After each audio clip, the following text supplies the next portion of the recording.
You're watching South Asian Newsline, and here are the top stories we are tracking for you on Wednesday, the 27th of August. Floods wreak havoc in India and Pakistan, more than 30 killed. Pakistan destroyed. Imran Khan draws parallel between Asim, Munir and cricket. And Sri Lanka's former President Wickremesinghe granted bail by court.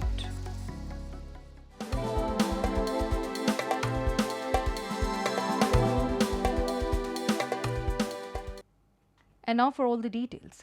Arch rivals India and Pakistan have been ravaged by intense monsoon rains and flooding in recent weeks, which have cut off amenities and killed more than 30 people. We have a report.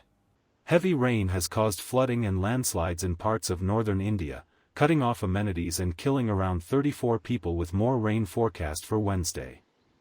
A landslide on Tuesday near the shrine of Vaishno Devi on the famous pilgrims route has killed at least 30 people, local media reported on Wednesday. It was the latest catastrophe caused by downpours in the Himalayan region that killed 60 people and left 200 missing in Kishtwar in India's Jammu and Kashmir last week. बिजली कड़की एकदम से मतलब पहले मिट्टी आई, फिर पत्थर आए ऊपर से, और टीन सेट एकदम आया ऊपर से। टीन सेट इधर बड़ा, मेरे टीन सेट जो पट्टी सी हो टीन सेट की, ये बड़ी है यहाँ पर। टीन सेट की पट्टी उठा के पीछे फेंक दी मुझे, फिर बहुत बड़ा पत्थर आया। जो मेरी गर्ल से 10-12 जने थे, हम सारे दब गए इसके नीचे। Jammu and Kashmir Chief Minister Omar Abdullah took stock of the situation as the overflowing water in the Toi, Chenab, Jhelum and Bayanta rivers caused floods in low-lying areas, officials said, with 3 people killed as a result in Doda district in Jammu. Some highways linking Jammu to the rest of India were also damaged. The Weather Office has forecast more rain and thunderstorms with gusty winds for the mountainous region of Ladakh, and heavy rain for Himachal Pradesh and the federal territory of Jammu and Kashmir. 2 दिनों से भारी बारिश जो हो रही है, उससे चनाब में पानी का जो लेवल है डेंजर मार्क से ऊपर चल रहा था। हाल दो अब थोड़ा सा रिसीड हुआ है, तो हम लोगों से ये अपील करते हैं कि चनाब के आसपास बिल्कुल न जाएं। जो हालांकि जो लो लाइंग एरियाज थे, वहाँ से हमने इवैक्यूएशन करके सेफर प्लेसेस पे लोगों को शिफ्ट भी किया है। Meanwhile, neighboring Pakistan is also grappling with monsoon rains. On Tuesday, Pakistan said its eastern province of Punjab faced very high to exceptionally high danger of flooding. The number of displaced people in the province has exceeded 150,000, including nearly 35,000 who left their homes voluntarily since August 14 after flood warnings, officials said. And Washington's decision to double tariffs on Indian goods to 50% has left exporters in fear for a severe blow, with sectors like garments, jewelry, footwear and chemicals now amongst the most heavily taxed in the US market. We have a report. As Washington's decision to double tariffs on Indian goods to 50% came into effect on Wednesday, exporters across the country are bracing for a severe blow to trade with the United States. The move follows U.S. President Donald Trump's additional 25% tariff on Indian imports over New Delhi's purchases of Russian oil, on top of an earlier 25% tariff already imposed on a wide range of goods. The combined duty now places Indian exports such as garments, gems and jewelry, footwear, sporting goods, furniture, and chemicals among the most heavily taxed in the U.S. market, on par with tariffs applied to China and Brazil. Shipments already in transit, humanitarian supplies, and items covered under reciprocal trade programs remain exempt. कई orders hold पर चले गए हैं और कुछ orders cancel भी हो गए हैं। इसके परिणाम स्वरूप कई फैक्ट्रीज के अंदर अनस्टेबिलिटी आ गई है, और मुझको ऐसा लगता है अभी तो ये छोटे रूप में दिख रहा है, आने वाले समय में इसका दूरगामी परिणाम दिखने को मिलेगा। The leather industry has been among the first to feel the pinch, with U.S. buyers canceling orders and instructing suppliers to halt production. Several Indian firms say they have already received emails stating that new shipments will not be accepted under the 50% tariff regime. For some factories that were entirely reliant on the American market, business has come to a sudden standstill. US में जो तो थोड़े मोड़े काम थे, वो भी एकदम फ्लॉप हो गए। हम लोगों के पास जो ऑर्डर लगे हुए थे पहले से, हाँ, वो सब भी तुरंत कस्टमरों ने सभी ने बोल दिया कि इसको रोक दीजिए, ठीक। जो भी आर्डर थे उन लोगों ने बोला कि सीधे रोक दीजिए। अभी देखिए ये हमारा यूएस का कस्टमर था, सीधे उसने लिख दिया कि जब तक टैरिफ पे कोई नहीं होता तब तक कोई प्रोडक्शन नहीं होगा, कोई बंद कर दीजिए। देखिए पूरा आपका है, मेल आ गया था 16 अगस्त को। तो सर इस टाइम तो बड़े हालात ख़राब हैं। और हम लोग तो थोड़ा और कंट्रियों में काम करते हैं, लोकल भी काम करते हैं, डोमेस्टिक भी मेरा काम है। तो फैक्ट्रियां चल रही हैं, बहुत सारी फैक्ट्रियां, पता कीजिएगा सेडल की तमाम फैक्ट्रियां हैं जो यूएस पे ही निर्भर थीं, उन लोगों ने एकदम अपने काम ही बंद कर दिए।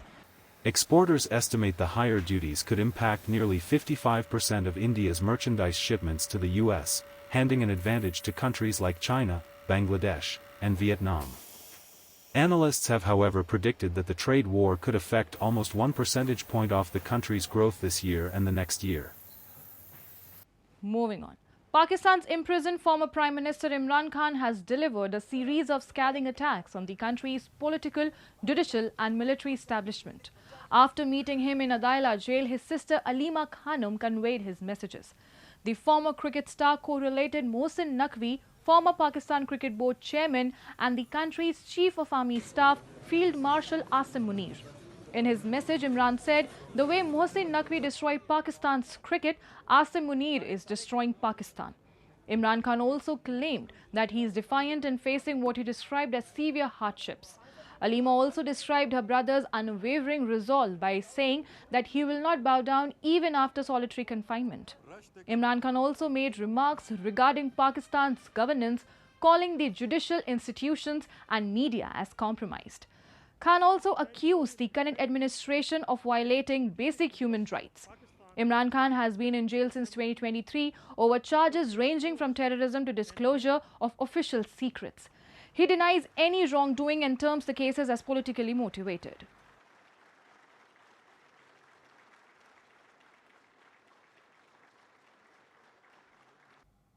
And after immense legal pressure and a deportation push by Pakistan, Germany is set to lift off months-long ban on the entry of vulnerable Afghans, a foreign ministry official told Reuters news agency on Tuesday.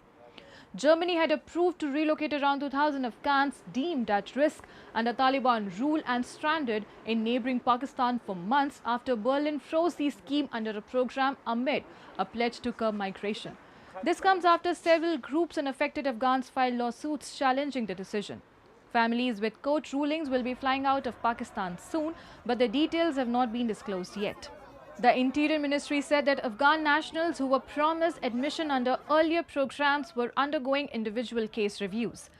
It further informed that only those Afghans with binding admission approvals will be allowed in after security checks, noting that numbers were unclear and exit permits from Pakistan would still be required.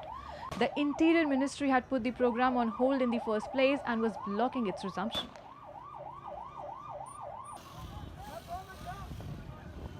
Das liegt in den Händen der Bundesregierung, die, soweit uns gesagt wurde, da in Verhandlungen sind und sich bemühen, die Leute wieder nach Pakistan zu holen. Ob das gelingt, kann ich nicht einschätzen.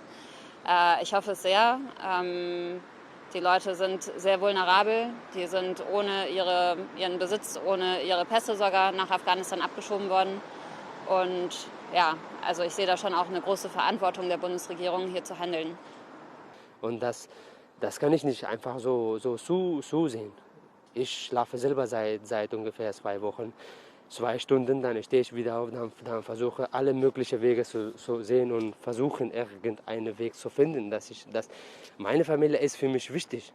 Wann meine Familie nicht für Auswärtiges Amt oder für die BMI nicht wichtig sind, das sind für mich meine Herzteile.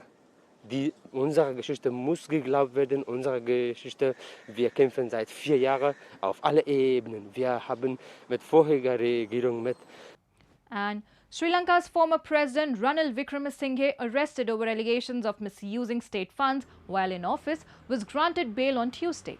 Wickremesinghe attended court hearing via Zoom from a state-run hospital. His United National Party has claimed the case against him is politically motivated. The ruling party of incumbent President Anurakumara Dissanayake has denied these allegations. Hundreds of supporters of 76-year-old Wickremesinghe, including some from the opposition parties, gathered outside the court ahead of the hearing. Police had to cordon off the complex to handle the crowd. He was arrested and taken into custody last Friday.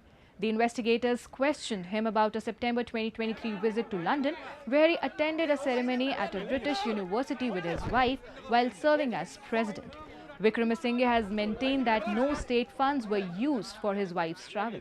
The next day, he was taken to the emergency care unit at Colombo National Hospital over complications related to dehydration, diabetes and high blood pressure. But his condition was later said to be stable. A lawyer by profession, Wickremesinghe is credited for leading the island nation out of a devastating economic crisis when he took over reins in 2022 after Gotabaya Rajapaksa stepped down amid mass protest over corruption and economic mismanagement. අද අපේ රටේ ස්වාධීන අධිකරණය හමුවේ යුක්තිය සාධාරණත්වය ඉටුුණයි කියන එක අපි මේ අවස්ථාවේ ප්‍රකාශ කරන්න කැමතියි. Moving on. Thousands of devotees thronged temples dedicated to Lord Ganesh across India on Wednesday as the 10-day-long festival of Ganesh Chaturthi began, which marks the birth of the Hindu elephant god. Lord Ganesh is considered the embodiment of wisdom and is widely revered as the remover of obstacles. Some devotees also observed fast on the occasion for the well-being and prosperity of their families. During the festival, people buy decorated and colorful idols of Lord Ganesh and establish them in their homes for either 10 days or 1, 3 or 5 days and revel in religious pageantry. Elaborately decorated idols of the Hindu god are also installed in marquees based on different themes which are visited by people during the festival. हम हर साल आते हैं सुबह सुबह की जो क्या बोलते हैं भक्ति आरती होती है वो बहुत आनंदपूर्ण करती है मन को अपने और सुबह एक भक्ति और पूरा वातावरण होता है पूरे मंदिर में बोलो आज पूरे देश में गणेश चतुर्थी जो मनाई जा रही है. Similar scenes were witnessed in parts of southern India where devotees flock temples in huge numbers to pay their obeisance. The 10-day festival culminates with the immersion of Ganesh idols in water bodies in a ritual called Visarjan, which signifies the divine entities returning to their abodes after being the guest of the devotees. Lord Ganesha being the remover of all obstacles.